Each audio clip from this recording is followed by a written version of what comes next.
So looking at projects and project setups, we looked quickly at projects, and we have the project. If you open from the project list, we have the project plan, again, a small number of fields, and then the task and a number of fact boxes for different associated data.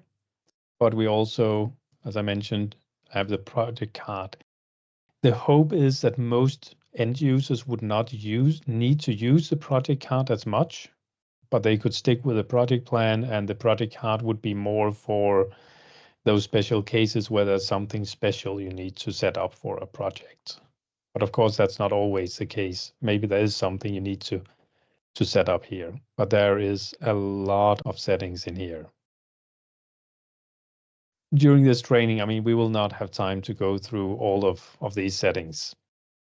So let's get back to projects and project setup and project creation. So for the project setup, when you create a new project, the base for that project is found in what we call project setup.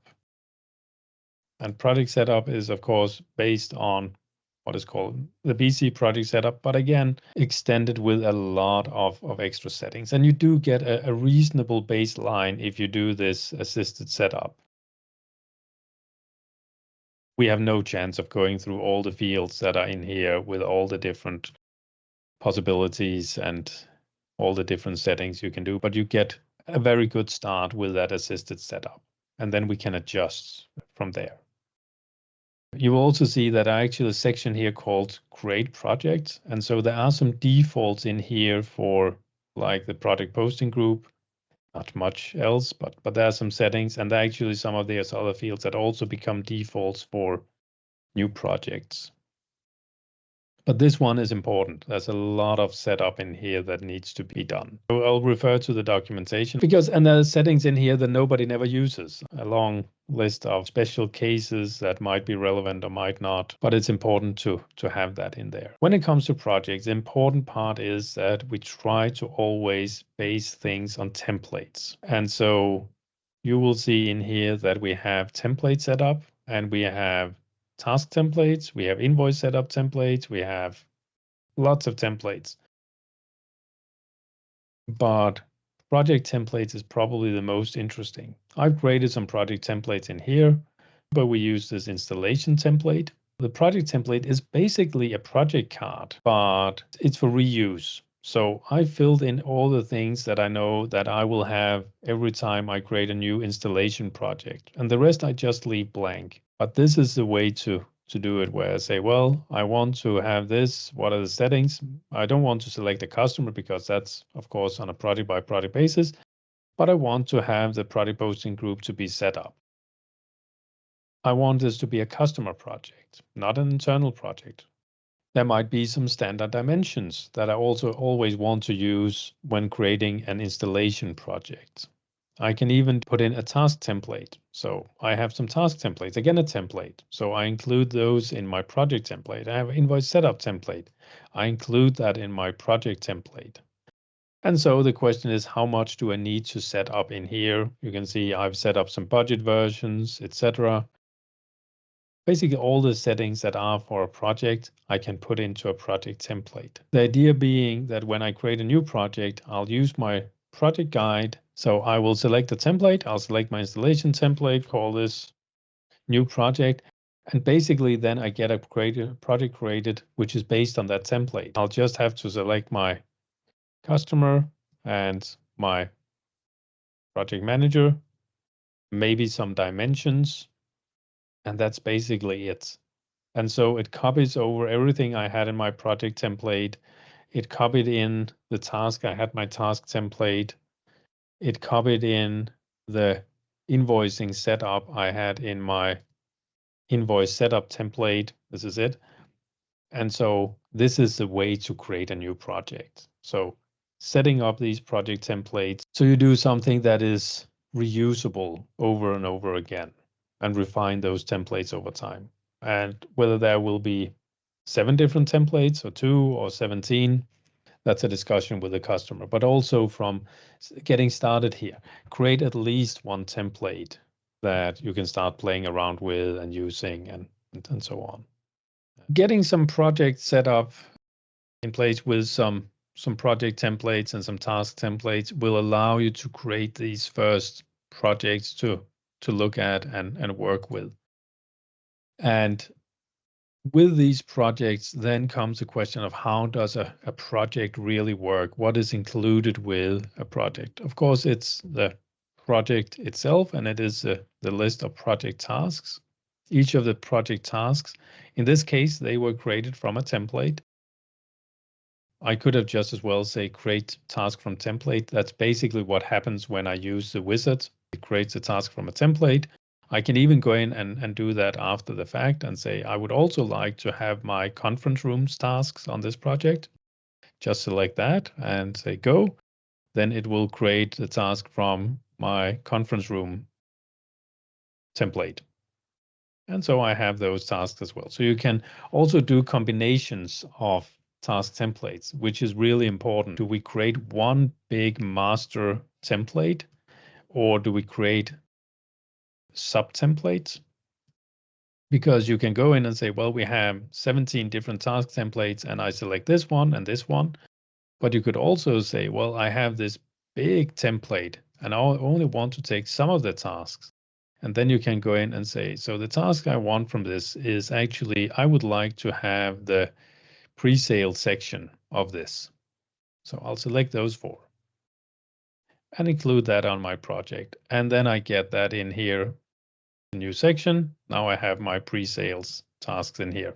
Now my numbers is mixed up because I'm mixing different templates that are not supposed to be used together, but you can always do this mix and match. And I can even go back and say, well, actually, I don't want to have my software standard tasks, or maybe I don't want to have the customer meeting. That was a mistake. I go in and remove it, and then it is removed from the project as well.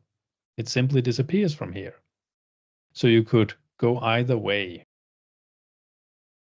You need to make some decisions. What do we include? What do we not include?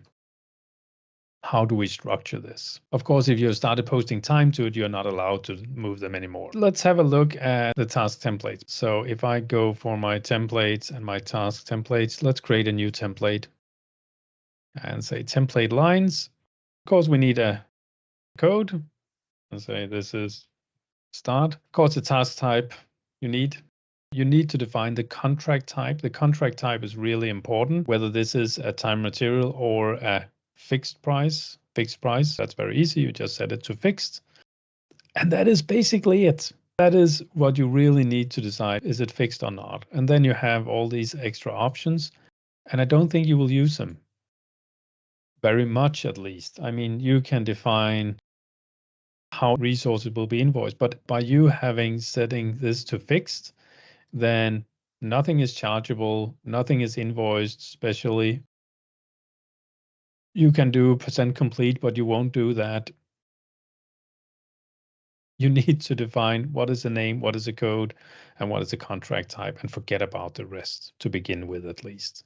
I'll say the rest is for special cases. That could be different posting groups with default task templates. That would be some of the scenarios.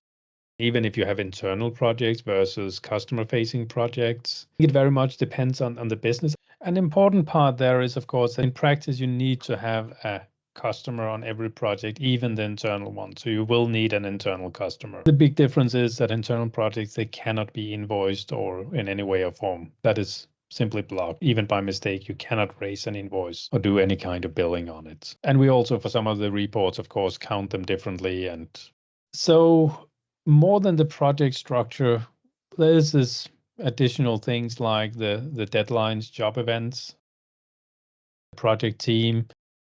I think we can set that aside a little bit. They're nice to have, but I think it's important to focus on what is really the basics here. We will soon come to, of course, the invoicing, but as part of the project setup, if we're not going for a process with progress billing, but going for something more like the scenario with 50% upfront, 50% at completion, then we will need to set up what we call schedule billings. They cannot be templated. in any way or form. So you do need to set them up for every single project. The way you do is you say, you give them a number or code and you give them descriptions, upfront payments, you connect them to a task. And this is important. They must be connected to a task because when you post them, the revenue goes on to that task. And so here I could say, do I have something where this makes sense? Well, maybe I do, maybe I don't. Maybe there should be a section in the task for the fixed price. That's very much with the structure. They're talking very much about a cost structure, but that would mean that our scheduled billing should be then outside of the cost structure, and there should be some task for revenue.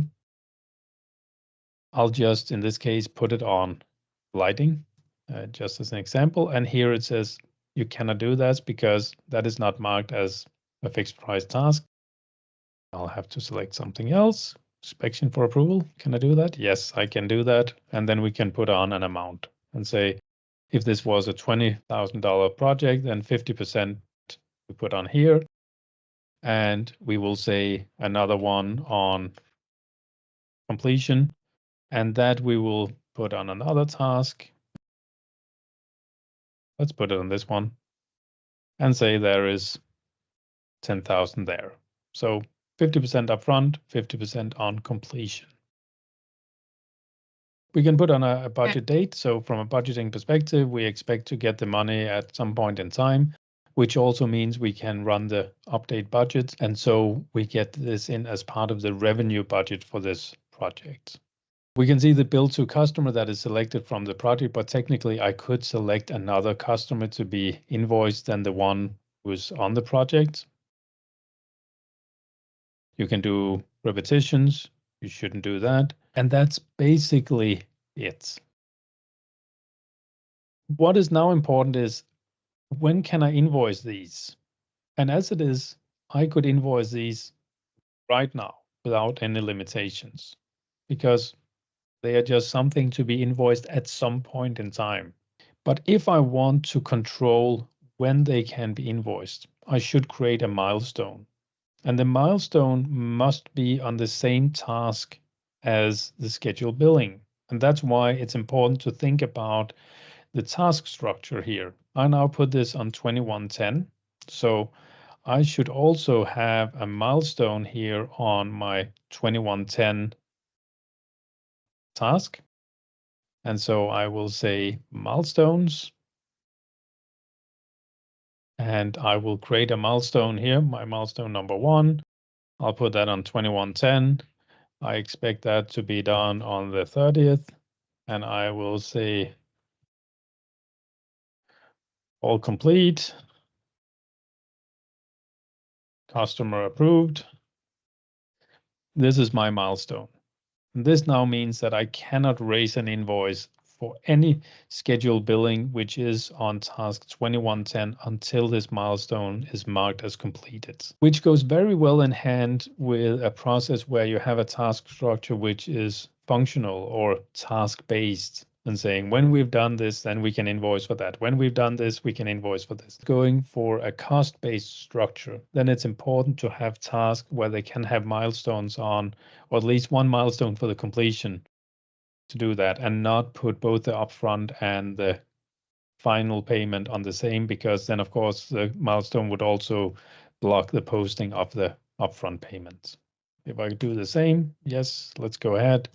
It'll say no can do. Milestone 1 is not completed. You cannot post a scheduled billing until the milestone is completed.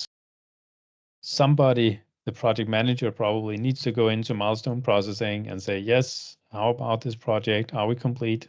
Yes, we are complete. Done, completed. Now finance can go in and say post and create invoice, and we will raise an invoice for that for the completion. What I think is nice about this and talking about this in the context of a project is this is very easy to understand. This is simple. It's something you can test out. It's something you can move ahead with and say, yes, we now have a project. We have our scheduled billings, and we can go ahead and we can try out the process of invoicing, even going in here and saying, yes, we would like to go to billing. We will look at our scheduled billings, and now we have our upfront. Let's say post and create an invoice.